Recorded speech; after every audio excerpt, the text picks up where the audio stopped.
Hi, and welcome to the Smart Science How to Measure Thin Layer Chromatography video. In this lab, we're going to go over the Thin Layer Chromatography lab and how you measure the movement of the pigments. So notice there's a little lab guideline up here with an image showing what one of the spot plates is going to look like with all the different pigments spotted onto it and some of that movement. Notice there's also a diagram here pointing at what one of the little pigment movement marks looks like. Also up above, we've got some more information about the pigments for this lab. But let's go down to the bottom. Once you've written your hypothesis and you can select an experiment, we've only given you two different lanes to examine, the red lettuce lane 1 and the leek in lane 7.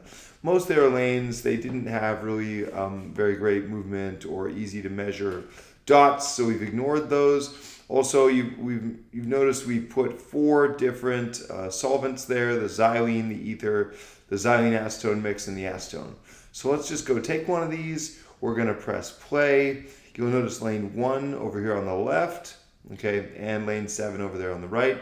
So once the video is done playing, you'll notice sort of the color enhanced image, and your job is going to be to click once on each of the pigment marks in your area. So for example, the bottom one, and we can just go right up here, click on those different pigment marks that I've measured.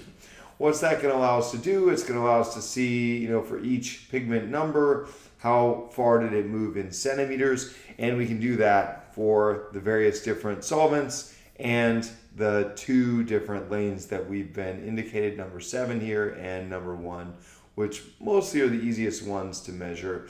Once you've done your measuring, don't forget to press the save button, and that'll give you that colored graph. So hopefully this helps with how to click and measure your different lanes, solvents, and so forth, pigment movements for the Thin Layer Chromatography Smart Science Lab.